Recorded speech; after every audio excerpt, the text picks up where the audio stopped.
All right, so I recorded this intro 500 times and I just keep erasing it and re-recording it. And I just promised myself that I was going to be transparent and that I wasn't going to really, worry about too much about editing and what I was going to look like. And so this is more not just about me, but about what I'm trying to do and what I'm trying to accomplish. And so I want to keep it that way. So this is going to be completely unedited, and I hope that you enjoy what you're about to hear and that it really brings some light into the situation and that it inspires you to make the right decisions about your transition and that it keeps at least a few people from making the same mistakes that a lot of us do in our early transition, or if you're considering getting silicone injections, that you change your mind. And so that's the main goal of my channel and why I'm sharing my story now. Another reason is that I'm a pretty private person, so sharing my story is also therapeutic to me, especially the next few months when I'm preparing for surgery and preparing mentally for what I'm about to go through and what it's going to be afterwards. And, it's going to be a mutual thing here where I'm hoping that it's going to be a positive thing all the way around. Of course, whenever people are vulnerable, we worry about what people might think and how we're perceived. And I think that's what keeps people from being vulnerable. But during my research, I've ran into a couple of people on Instagram who have gone through what I'm about to go through and have shared their story. And I read a comment that said, thank you for being vulnerable because, you're really helping me out a lot. And that's, hopefully where I can go with this is just to help other people who are dealing with the same situation, who are feeling alone, who are not as strong. I mean, I consider myself pretty strong. I have a pretty thick skin. I'm sure a lot of people that have met me can attest to that. So I consider myself super strong in many ways, and I'm weak in many ways too. So, but if someone is not dealing with this 100% well and who feel a little weak at the moment and need just someone to talk to, or someone that's going through the same thing to shed a light, I'm hoping that this channel and me sharing my story, that's what it's gonna do. So why did I get silicone injections, right?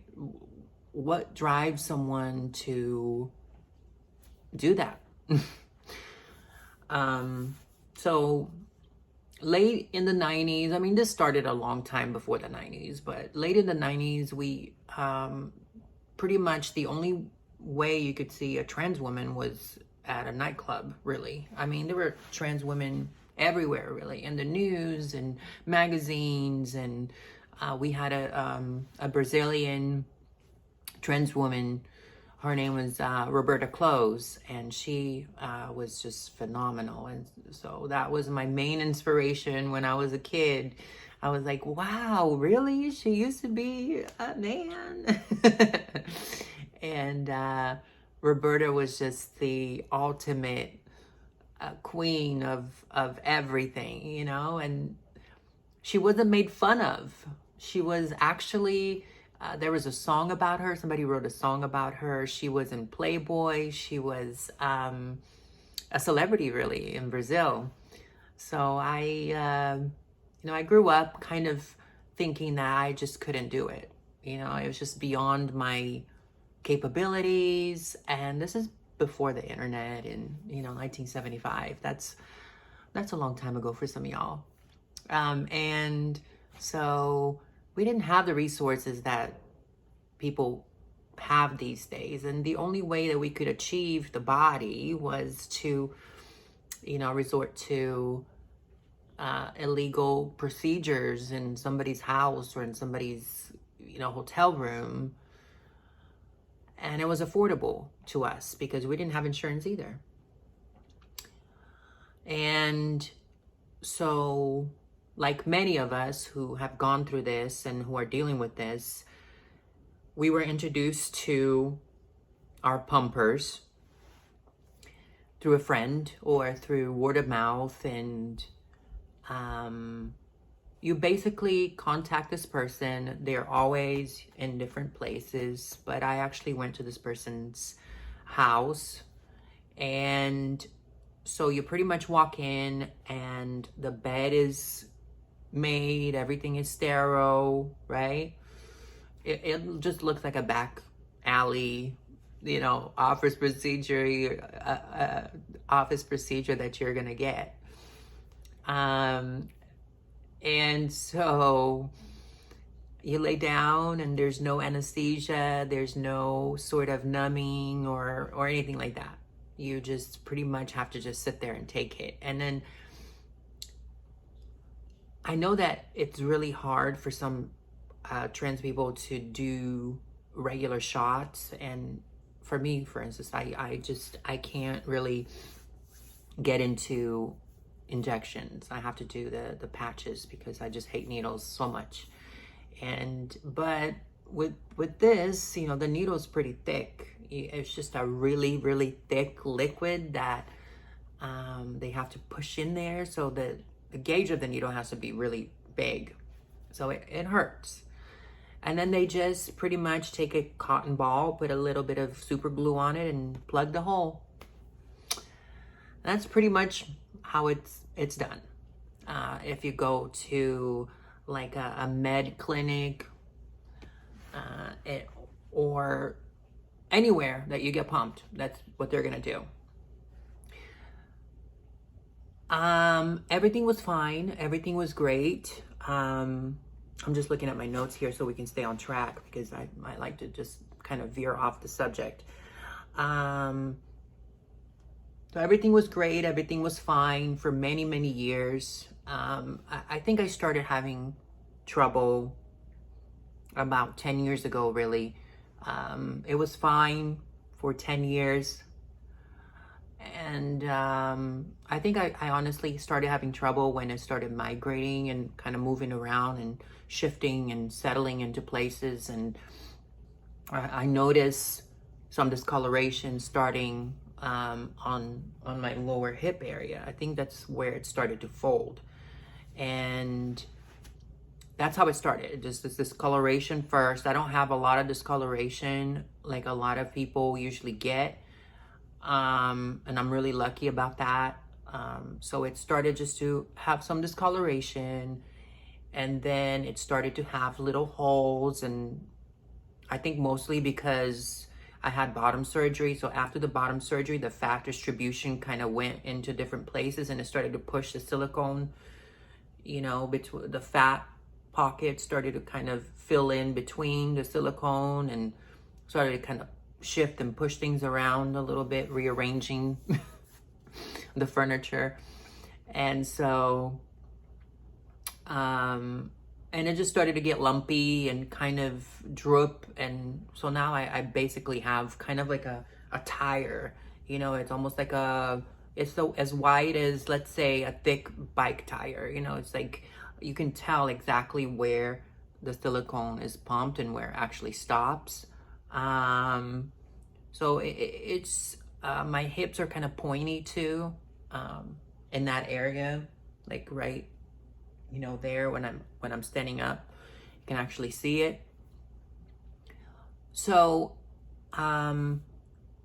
besides that, I didn't have any symptoms at all until a few years ago. I think it started maybe like 3 years ago. I work sitting down, and So it's been about 10 years since I've been actually like on my ass, really not doing much walking during the day because I work at my desk, really. So I think sitting down on a chair for too long, it's really pressed on it, and I'm not sure really what's happening, but I have some sort of infection, some sort of my body's immune, my immune system is fighting whatever it is that's happening in there. I don't know because I just, there's no way of knowing until you open it up. So basically, what's happening is there's foreign substance in my body, and same thing with an implant. A lot of women have reported breast implant illness. So there's a foreign substance in my body, and my body is just trying to get rid of it, and it can't. So it's kind of like a snowball effect where it's affecting like my immune system. It's affecting my memory. I have really, really, really foggy brain. Sometimes I forget mid-sentence of, what I'm talking about. That has a lot to do with ADHD too, or some other crap that I deal with. But it's just like a constant, it's almost like there's a fog. I don't know if people deal with that, but it's like a constant tiredness, it's always warm. I wake up and my legs are sweating really bad. I put my hand on my butt and it's super warm, and then I put my hand elsewhere on my body and it's like a cooling effect, and then I put my hand back there and it's cool, warmer. It's always like a burning sensation. Sometimes I get really sharp, like knife, kind of like somebody sticking a needle or a knife in there, back there. And I have a really high pain tolerance, right? So I think it may be affecting me a little bit more than I'm actually allowing myself to feel. Because like I said, I've been through a lot. So pain to me is not really unfamiliar. So I've already touched on, how long I've had it. So it's been about 20 years. I started getting pumped maybe about in 2000, really. I think I started getting pumped maybe 2003. So yeah, like 2001-ish. So it's been quite a long time. So it's been in there for a long, long time. So really, the only explanation that I have with vitamin deficiencies and the way I'm feeling, depression, lack of energy, lack of sleep, hair loss, the only explanation that I have is just, the pain that I'm feeling, the infection, what's happening back there. There's no other explanation. We've done all the blood work and there is absolutely no explanation. So I've had a couple of MRIs before. I've had a couple of exams throughout the years just to see, because they said they found a cyst of some sort, which I think is actually a silicone boba. So that is, and I'll explain what that is in a second. So they find these bobas everywhere. So the only explanation that they have for it is a cyst, because they don't know what's happening. So the person who is actually reading the MRI calls it a cyst. So Deanna, the person who pumped me, who's actually in prison right now, she killed somebody while injecting them. Not while injecting them, but she killed them by injecting them. They went home, and so she actually hit an artery and sent silicone into her vital organs, pretty much her heart, her lungs, her brain. She had silicone pretty much in every organ. And they're actually, she punched me so deep that it actually almost hit one of my arteries. So, and that's where the boba that they're finding is. It's pretty close to my sciatic nerve or something like that. So, what happens with silicone when it's injected into your body, and I have some videos on my channel about that, about Dr. Kotzen explaining what happens when you get injected and what happens throughout the longevity of your symptoms or your condition. You're injected and your body notices that, realizes that it's a foreign substance, and what it wants to do is it wants to get rid of it, but you know, it doesn't know to push it out, and it encapsulates it in scar tissue. So pretty much you have like a pocket of scar tissue around the liquid. It always stays liquid. It doesn't harden. I mean, it does harden for some people, to where you can actually, like, underneath the skin, you can actually feel a lump. And it you know, creates a scar tissue. Same thing as the breast. So when you have a breast implant removed, you have to remove the encapsulation, because it can actually, that scar tissue can actually shrink up and cause I think it's called a contraction or something like that, where the capsule is like, it gets smaller and smaller, and then it, like, your implant starts to lift and it starts to look hard and out of place. Sometimes one will stay up and then the other one will be lower. Capsular contraction. Anyway, I'll hold that that thought. Contraction, capsular contraction. I think that's what it is. Correct me if I'm wrong. Comment down below. And so it's the same thing when they take out an implant. They'll have to take out that capsule. It's just scar tissue that's built up around the foreign substance or whatever it is that's in your body.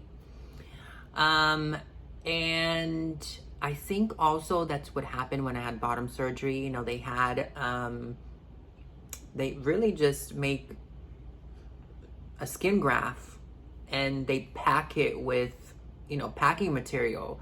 And so you have to keep it in there because, you know, it creates that scar tissue, and that's like new skin. So I think your body is just, a human body is just so amazing when it, you know, when it comes to things like that.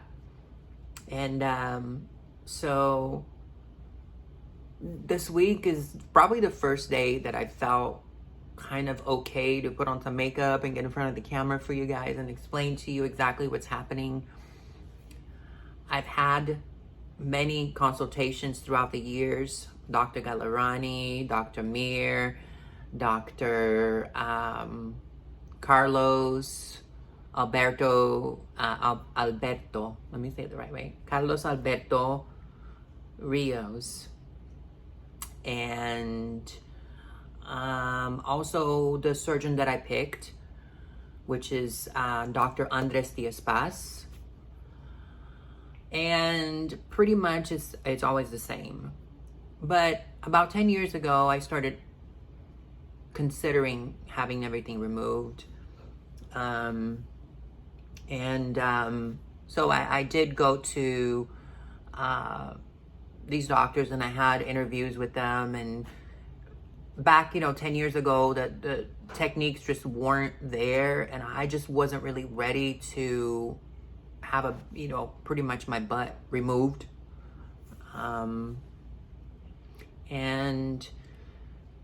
I just waited and waited and waited until I can't wait any longer. So I found Dr.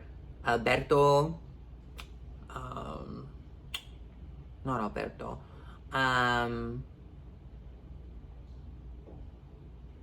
anyways, Dr. Rios and Dr. Diaz Paz. Dr. Rios turned me down completely because I have a condition called DVT. It's a thrombosis. So that's a high risk of blood clots. So Dr. Rios was like, absolutely not. And he was, Dr.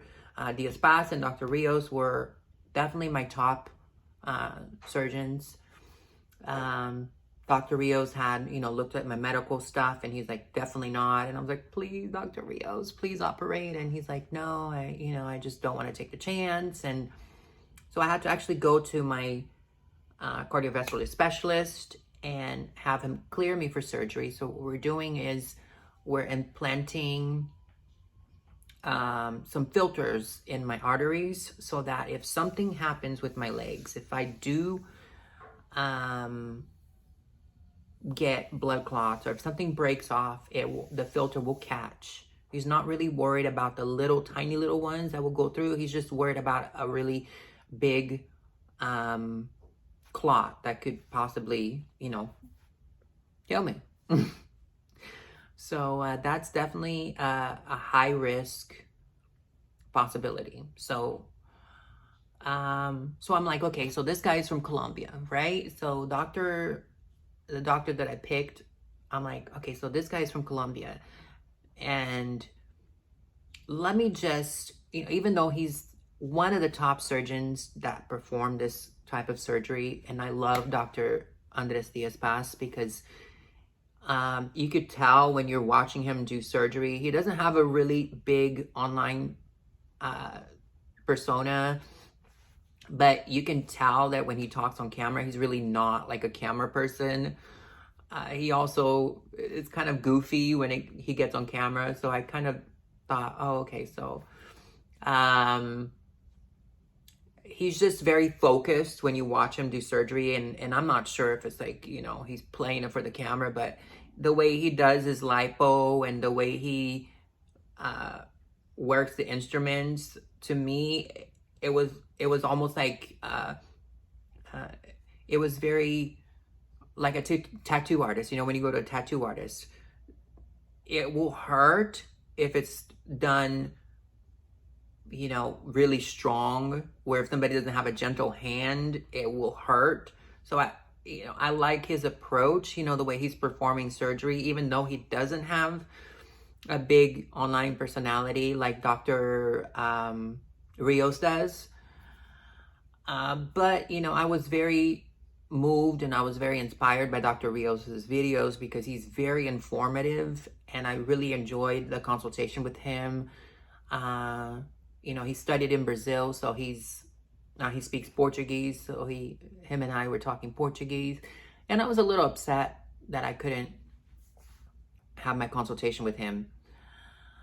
So Dr. Diaz required me that I have my cardiovascular specialist clear me for surgery, and that was my cardio's request, that I get these implants, these filters, before I fly or before I go get surgery, just to prevent things. So he did clear me for surgery on that condition. So Dr. Rios is like, sure. So back to what I was saying, to like, okay, so this guy is from Colombia, right? And we're all like really weary about Colombia, because you hear people going overseas to get surgery and they just don't come back. So I'm like, okay. So I contacted Dr. Katzen and I was like, hey, Dr. Katzen, I really want my operation. I really want an appointment with you, but I'm not having my appointment with you if you tell me that you can't operate because of my condition. So and I didn't say anything else. So I got a response back and it said, the doctor says that if your cardiovascular specialist clears you have to go to a specialist and have them clear you for surgery. And if they clear you for surgery, and I have that letter saying that you're cleared for surgery, then we can proceed. So I was like, okay, great.